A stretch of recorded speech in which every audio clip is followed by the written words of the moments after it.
ॐ शङ्करं शङ्कराचार्यं केशवं बादरायणं सूत्रभाष्यकृतौ वन्दे भगवन्तौ पुनः पुनः।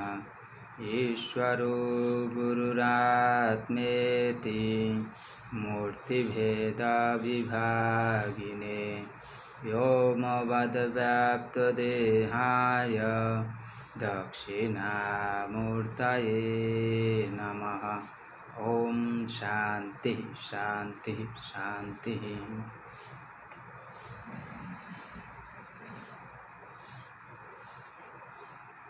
আমরা পূর্ব পাঠে দ্বিতীয় অধ্যায়ের 20 সংখ্যক শ্লোকের উপর বিচার করেছি। আজকে 21 সংখ্যক শ্লোকের উপরে বিচার চলবে। শ্লোকটার উপরে ব্যাখ্যা আছে, বিস্তার ব্যাখ্যা, ধৈর্য সহকারে শুনতে হবে। এখানে ভাষ্যকার ভগবান বলেছেন, येनं वेत्ति हन्तारम् इत्यनेन मन्त्रेण हनन क्रियायाः कर्ता कर्म च न भवति इति प्रतिज्ञाय न जायते इत्यनेनाभिक्रियते हेतुमुक्त्वा प्रतिज्ञातार्थमुपसंहरति। येनं वेत्ति हन्तारम्, এটা হলো 19 সংখ্যক শ্লোক। এই শ্লোকের দ্বারা, এখানে লেখা আছে মন্ত্রের দ্বারা, মানে মন্ত্রের অর্থকে প্রতিপাদন করার জন্য এই শ্লোক। এই শ্লোকের দ্বারা কি হনন ক্রিয়ায় কর্তা, মানে হত্যারূপী যে ক্রিয়া, এই ক্রিয়ার কর্তা আত্মা হয় না, আর কর্মও আত্মা হয় না। হত্যারূপী ক্রিয়ার মানে আত্মা কাউকে হত্যাও করে না, আর কারোর দ্বারা হতও হয় না। এরূপ প্রতিজ্ঞা করে, এই শ্লোকের দ্বারা প্রতিজ্ঞা করেছে যে আত্মা কারো হত্যাও করে না, কারোর দ্বারা হত হয় না। ন জায়তে ইতি অনেন অবিক্রিয়ত্ব হেতু মুক্তা। ন জায়তে ন ম্রিয়তে, বা এটা হলো দ্বিতীয় অধ্যায়ের 20 সংখ্যক শ্লোক।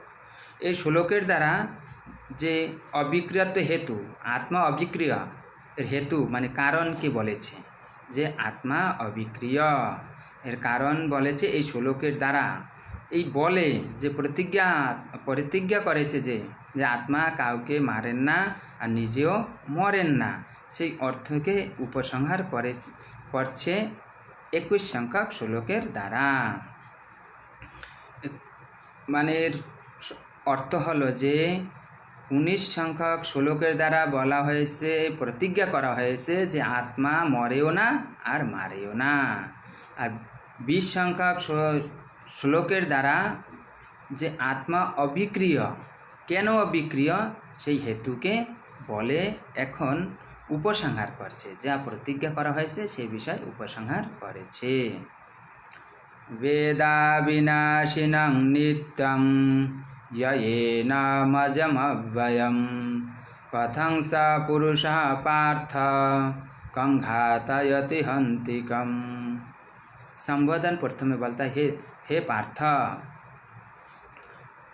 अविनाशिनम नित्यम एनम अजम अव्ययम यह वेद।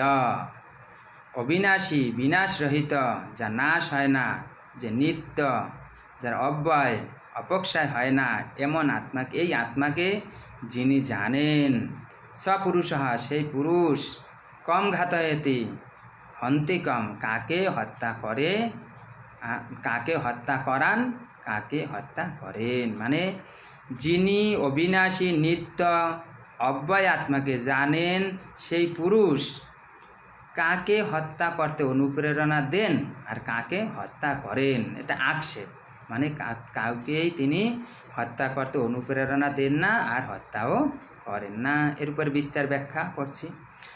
বেদা বিনাশীনম ইতি, একটা প্রতীক গ্রহণ করে ব্যাখ্যা শুরু। বেদ বীজানাত্য বিনাশীনমন্তভাব বিকার রহিতম নিত্যম বিপরিণাম রহিতং ইয়ো বেদেতি সম্বন্ধ। বেদ শব্দের অর্থ হলো বীজানাতি, জানে। অবিনাশীনম, অবিনাশী মানে যা নাশ হয় না, মানে অন্তভাব বিকার রহিত। অন্তভাব অন্তিম যে ভাব বিকার কয়টা? 6টা। কি? জায়তে অস্তি বর্ধতে বিপরিণমতে অপক্ষীয়তে বিনশ্যতি। এই বিনশ্যতি, বিনাশ মানে মৃত্যু, নাশ। এই নাশ, অন্তভাব বিকার যে নাশ রহিত আত্মাকে, আর নিত্য মানে বিপরিণাম রহিত, যে আত্মার পরিণাম হয় না, সেই পরিণাম রহিত আত্মাকে যিনি জানেন। নাশ রহিত অন্তভাব যে নাশ, সেই নাশ রহিত আত্মাকে এবং বিপরিণাম রহিত আত্মাকে যিনি জানেন। আর ওইখানে আছে শ্লোক আছে এনম অজম অব্যয়ম। এনম মানে এনম পূর্বেণ মন্ত্রেণ উক্ত লক্ষণম অজম জন্মরহিতম অব্যয়ম অপক্ষয় রহিতম। এনম মানে পূর্বের মন্ত্রের দ্বারা যে বলা হয়েছে। পূর্ব মন্ত্র কত নম্বরে বলা হয়েছে?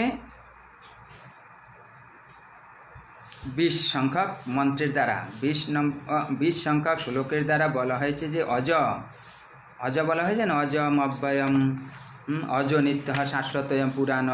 পূর্বের মন্ত্রের দ্বারা যে অজ লক্ষণ করা হয়েছে, যে অজ, আর জন্মরহিত অব্যয় মানে অপেক্ষায় রহিত। অজ শব্দের অর্থ হলো জন্মরহিত, অব্যয়ের শব্দের অর্থ হলো অব্যয় রহিত। জন্ম রহিত আর অব্যয় রহিত সেই আত্মাকে যিনি জানেন। দুবার অর্থ করা হলো, যিনি বিনাশ রহিত বিপরিণাম রহিত আত্মাকে জানেন, যিনি কি অজ জন্ম রহিত আত্মাকে এবং অব্যয় রহিত আত্মাকে জানেন। কথম কেন প্রকারেণ স বিদ্বান পুরুষ অধিকৃত হন্তি হনন ক্রিয়াম করতি। এরূপ যিনি আত্মাকে জানেন, তিনি সেই বিদ্বান পুরুষ কিভাবে হত্যা করেন, হত্যা করার অধিকারী হন, মানে হনন ক্রিয়াম করতি। যিনি আত্মার এরূপ স্বরূপকে জানেন, যিনি আত্মাকে অবিনাশী, অব্যয় আর নিত্য এরূপ আত্মাকে যিনি জানেন, তিনি কিভাবে অন্যকে মারার অধিকারী হন বা অন্যকে হত্যা করেন। কথম বা ঘাতয়তি হন্তারম প্রয়োজয়তি, তিনি কিভাবে অন্যকে হত্যা করতে প্রেরণা দেন। ন কথঞ্চিত কঞ্চিত ধন্তি ন কথঞ্চিত কচ্চিত ঘাতয়তিত্যুভয়ত্রাক্ষেপয়বর্থ। ন কথঞ্চিত কঞ্চিত হন্তি, কাউকেই কখনোই হত্যা করেন না। ন কথঞ্চিত কঞ্চিত ঘাতয়তি, কখনোই কাউকে হত্যা করতে প্রেরণা দেন না। এই উভয়ত্র আক্ষেপ অর্থ, মানে কাকে হত্যা করেন, কাকে হত্যা করতে অনুপ্রেরণা দেন, এটা হলো আক্ষেপ। মানে তিনি কাউকেই হত্যা করেন না, কাউকেই কখনোই হত্যা করতে অনুপ্রেরণা দেন না। কারণ এখানে প্রশ্ন সম্ভব নয়, এখানে আক্ষেপে প্রশ্নার্থ অসম্ভবার, প্রশ্ন অর্থ অসম্ভব হওয়ার কারণে এই উভয় জায়গাতেই কি আক্ষেপ, এটাই হলো অর্থ। হেত্বর্থস্য বিক্রিয়ত্বস্য তুল্যত্বাৎ বিদুষঃ সর্বকর্ম প্রতিষেধ এব প্রকারণার্থোভিপ্রেতো ভগবতঃ। হেত্বর্থস্য অবিক্রিয়ত্বস্য, হেতু কি অবিক্রিয়, অবিক্রিয়ত্বস্য হেতু তুল্য হওয়ার কারণে বিদ্বানের সর্বকর্ম প্রতিষেধ, সমস্ত কর্মের নিষেধ, বিদ্বানদের সমস্ত কর্ম নিষেধ, এই হলো প্রকরণের অর্থ। আর ভগবানের অভিপ্রায় অক্রিয়ত্বস্য মানে আত্মা অবিক্রিয়, আত্মাকে যিনি জানেন এভাবে এই রূপ স্বরূপ যিনি জানেন তিনি অবিক্রিয়।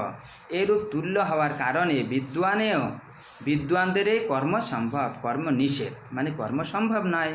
এই হলো প্রকরণের অর্থ বা ভগবানের অভিপ্রায়। যে পাঠ চলছে সেই বিষয়ের আলোচনার এটা প্রকরণ, মানে যে বিষয়টা চলছে সেই বিষয়ের অর্থ হলো যে সর্বকর্ম প্রতিষেধ, বিদ্বানদের সমস্ত কর্ম নিষেধ।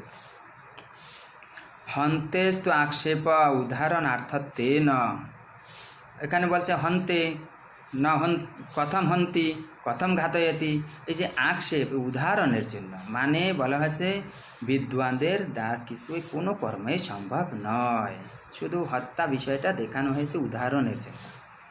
আগে বিদুষः কম কর্মা সম্ভবে হেতু বিশেষম পশ্যন কর্মাণ্যাক্ষেপতি ভগবান কথম সা পুরুষ ইতি।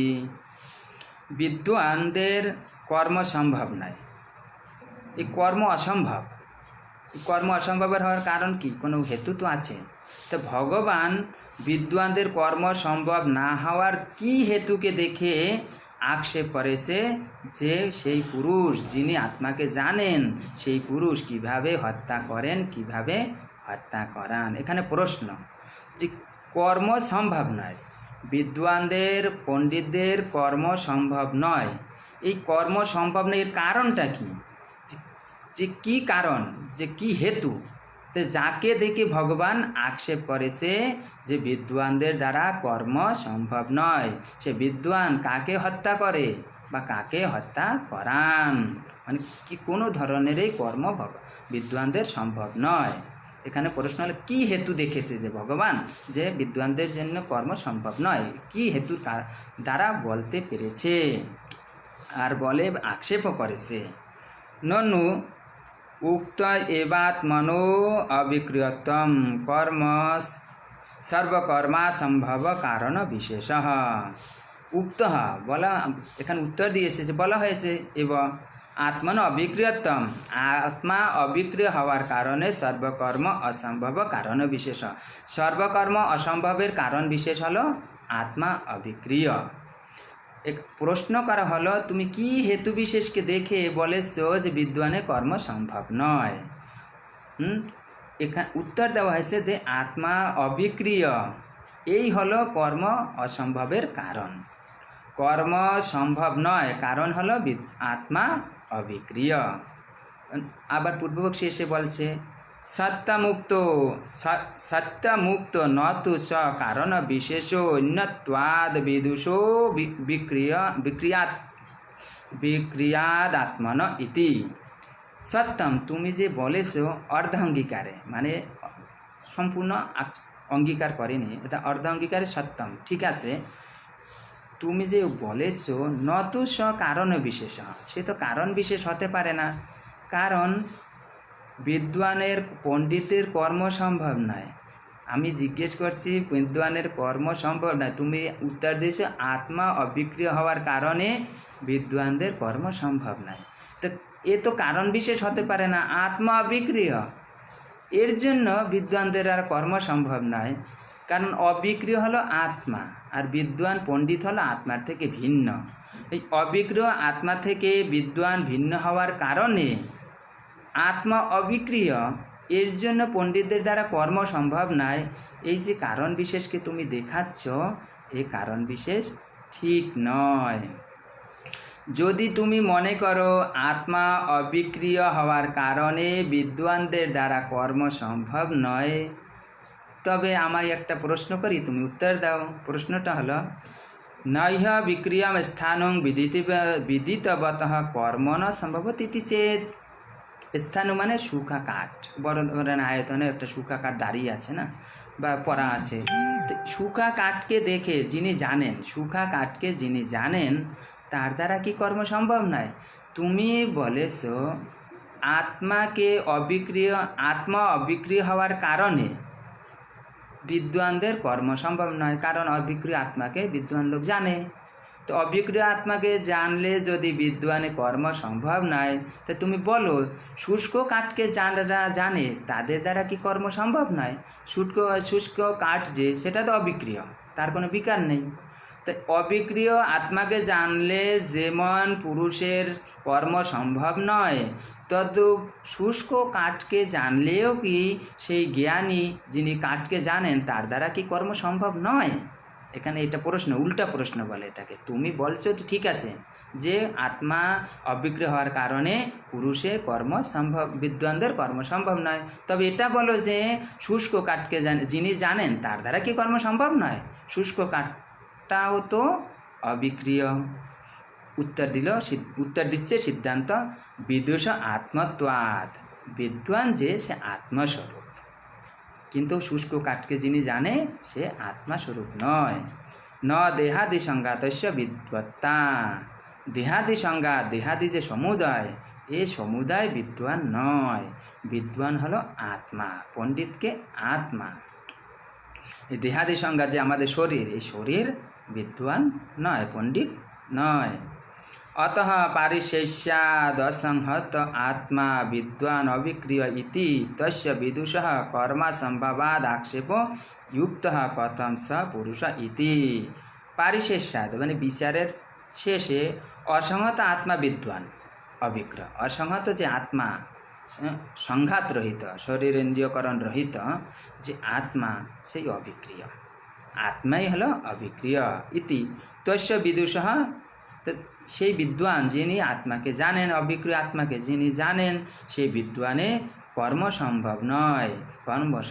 কর্ম সম্ভব না হলে আক্ষেপও ঠিক আছে। কথম স পুরুষ কম ঘাতয়তি হন্তি কম, মানে যে অবিক্রিয় আত্মা হলো বিদ্বান, অবিক্রিয় আত্মা, অসংহত আত্মা হলো বিদ্বান, অসংহত সংঘাত রহিত যে আত্মা, সেই আত্মাই হলো বিদ্বান অবিক্রিয়। তো যিনি আত্মাকে, সেই আত্মার যে আত্মাস্বরূপ যে বিদ্বান, বিদ্বানে কর্ম সম্ভব না হওয়ার কারণে আক্ষেপ ঠিক আছে যে বিদ্বান পুরুষ কাকে হত্যা করেন আর কাকে হত্যা করতে প্রেরণা দেন, এটা আক্ষেপ।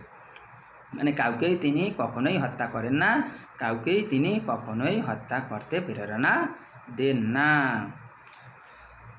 আত্মা, আত্মাকে জ্ঞানী বলা হয়। কোন দৃষ্টিতে অজ্ঞানীরা আত্মাকে জ্ঞানী বলবে? কারণ আত্মা তো জ্ঞান হয় ই নাই, নির্বিকার নির্গুণ। এখানে দেওয়া আছে জ্ঞানকে, জ্ঞান কার দ্বারা হয়? বুদ্ধি, বুদ্ধি বিষয়কে, বস্তুকে গ্রহণ করে। এখন পড়ি, যথা বুদ্ধ্যাহৃতস্য শব্দাদ্যর্থস্য বিক্রিয়া এব সন বুদ্ধিবৃত্ত্য বিবেক বিজ্ঞানেনা বিদ্যয়োপলব্ধ আত্মা কল্প্যতে। যেমন বুদ্ধ্যাদি আহরিতস্য শব্দাদি অর্থস্য, বুদ্ধি আদি, বুদ্ধি মানে ইন্দ্রিয় দ্বারা, ইন্দ্রিয়ের দ্বারা বুদ্ধি, ইন্দ্রিয় বুদ্ধি আদি, বুদ্ধি মন কি করে? ইন্দ্রিয়ের দ্বারা, ইন্দ্রিয়ের দ্বারা শব্দাদি গ্রহণ করে। বুদ্ধাদি আহরিতস্য শব্দাদি অর্থস্য, বুদ্ধাদি ইন্দ্রিয়ের দ্বারা বুদ্ধি আদি শব্দাদি অর্থকে গ্রহণ করে। অবিক্রিয় বসন, সে আত্মা অবিক্রিয় হয়েও। বুদ্ধিবৃত্তি অবিবেক বিজ্ঞানে না, বুদ্ধিবৃত্তির অবিবেক জ্ঞানের দ্বারা, যাকে বলে অবিদ্যা, সেই অবিদ্যার দ্বারা কি করে? আত্মাকে বলা হয় উপলব্ধা, আত্মা জেনেছে। জানে কে? বুদ্ধি, বুদ্ধির দ্বারা গ্রহণ করা হয় শব্দাদি বিষয়কে। না, বুদ্ধি গ্রহণ করে শব্দাদি বিষয়কে ইন্দ্রিয়ের দ্বারা, ইন্দ্রিয়ের দ্বারা শব্দাদি বিষয়কে গ্রহণ করে। বুদ্ধি কি করে? আত্মার সম্মুখে নিয়ে উপস্থিত করায়, বুদ্ধি আত্মার সম্মুখে নিয়ে উপস্থিত করায় শব্দাদি বিষয়কে। তখন আত্মা অবিক্রিয় হলেও, আত্মা অবিক্রিয় হলেও বুদ্ধিবৃত্তির অবিবেকের কারণ, বুদ্ধিবৃত্তির অবিবেক যে বুদ্ধি জানে, বুদ্ধি কী করে? বিষয়কে গ্রহণ করে, বুদ্ধি জ্ঞান হয়। তো এই অবিবেকের কারণ মানে অবিদ্যার জন্য বলা হয় আত্মা জেনেছে। এবমেব আত্মানাত্ম বিবেক জ্ঞানেন বুদ্ধিবৃত্ত্যা অবিদ্যয়া অসত্যরূপৈব পরমার্থতো অবিক্রিয় এব আত্মা বিদ্বান উচ্যতে। আত্মাকেই বিদ্বান বলা হয়, পণ্ডিত বলা হয়। কিভাবে? আত্মার অনাত্ম জ্ঞান, বিজ্ঞান, আত্মা এটা, এটা অনাত্মা, এইরূপ জ্ঞানের দ্বারা যে বুদ্ধিবৃত্তি, বুদ্ধিতেই তো জ্ঞান হয় কি এটা আত্মা, এটা অনাত্মা। এই আত্মা অনাত্মা বিবেক জ্ঞানের দ্বারা বুদ্ধিবৃত্ত্যা মানে যাকে বুদ্ধিবৃত্তি অবিদ্যা, অসত্যরূপায়া, অসত্যরূপ যে বুদ্ধিবৃত্তি, সেই অসত্যরূপ বুদ্ধিবৃত্তির দ্বারা পরমার্থ আত্মা, আত্মা পরমার্থতঃ অবিক্রিয় হলেও আত্মাকে বিদ্বান বলা হয়। কি জন্য? বুদ্ধিবৃত্তির দ্বারা। অসত্যরূপ যে বুদ্ধিবৃত্তি, যে অবিদ্যা, সেই অবিদ্যার দ্বারা আত্মাকে বলা হয় কি? বিদ্বান। বিদুষঃ আরেকটু ব্যাখ্যা করছি এখানে। যেমন বুদ্ধি কি করে, বিষয়কে গ্রহণ করে, কার দ্বারা? শব্দাদি বিষয়কে গ্রহণ করে ইন্দ্রিয়ের দ্বারা। বুদ্ধি শব্দাদি বিষয়কে গ্রহণ করে কি করে, আত্মার সম্মুখে উপস্থিত করায়। কিন্তু বুদ্ধিবৃত্তির অবিবেকের কারণে, অজ্ঞানের কারণে কল্পনা করা হয় যে আত্মা উপলব্ধা, আত্মা জেনেছে, কিন্তু বুদ্ধি গ্রহণ করে শব্দাদি বিষয়কে আত্মার সম্মুখে নিয়ে যায়।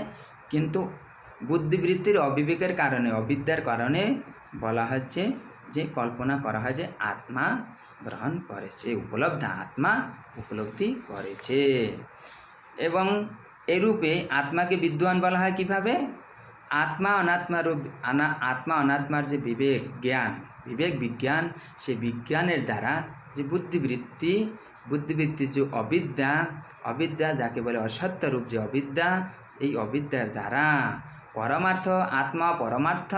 পরমার্থ রূপে কি অবিক্রিয় হলেও আত্মাকে বিদ্বান বলা হয়। যে আমি জেনেছি, আমরা জেনেছি, সে জেনেছে। কি করে, এখানে বুদ্ধিবৃত্তি শব্দাদি বিষয়কে গ্রহণ করে আত্মার সম্মুখে নিয়ে যায়, কিন্তু বুদ্ধিবৃত্তির দ্বারা, অসত্যরূপ বুদ্ধিবৃত্তির দ্বারা যে পরমার্থ আত্মা, সে আত্মাকে বলা হয় যে আত্মা জেনেছে, আত্মাই বিদ্বান, আত্মাই পণ্ডিত। এর জন্য বলা হয় আত্মাতে কর্ম সম্ভব নয়। বিদ্বানদের কর্ম সম্ভব নয়। বিদ্বান কাকে বলে? আত্মাকে বলা হচ্ছে এখানে, কল্পিত করে না, আত্মাকে বলা হচ্ছে বিদ্বান। সে আত্মাকে যখন বিদ্বান বলা হয়, তার তো কর্ম সম্ভব নয়। বিদুষঃ কর্মা সম্ভব বসনাদ ইয়ানি কর্মাণি শাস্ত্রেণ বিধীয়ন্তে তান্য বিদুষো বিহিতানি ইতি ভগবত নিশ্চয়ো অবগম্যতে। বিদ্বানদের কর্ম সম্ভব না হওয়াতে বলা হচ্ছে না যে বিদ্বানদের কর্ম সম্ভব নয়। বিদ্বান কারা? আত্মস্বরূপ। বিদ্বান হলো আত্মস্বরূপ। তা বিদ্বান আত্মস্বরূপ হওয়াতে বিদ্বানের কর্ম সম্ভব নয়। এই বচনের দ্বারা, বচনাৎ বললেও ইয়ানি কর্মাণি শাস্ত্রে না বিধিয়ন্তে, শাস্ত্রের দ্বারা যত কর্মের বিধান করা হয়েছে তানি অবিদেশ বিহিতানি ইতি ভগবত নিশ্চয় অবগম্যতে। ভগবানের নিশ্চয় যে এই যে বিধান করা হয়েছে, সমস্ত কর্ম অবিদ্বানদের জন্য বিধান করা হয়েছে। যারা বিদ্বান তাদের দ্বারা তো কর্ম সম্ভব নয়। যারা আত্মাকে কি জেনেছে, অবিক্রিয় আর অব্যয়, অজ এরূপ জিনিস, অবিনাশী এরূপ আত্মাকে জেনেছেন, সেই বিদ্বানদের কর্ম সম্ভব নয়। কিন্তু তা শাস্ত্রের দ্বারা যে বিধান করা হয়েছে কর্ম কাদের জন্য? অবিদ্বানদের জন্য, যারা আত্মাকে জানেনি। আজ এটুকুই রাখি, এটুকু বারবার শুনতে হয় না, নতুন পাঠ তো, আর এই শ্লোকটার উপর বিস্তার বেশি আছে। ওম পূর্ণমদঃ পূর্ণমিদং পূর্ণাৎ পূর্ণমুদচ্যতে পূর্ণস্য পূর্ণমাদায় পূর্ণমেবাবশিষ্যতে। ওম শান্তি শান্তি শান্তি।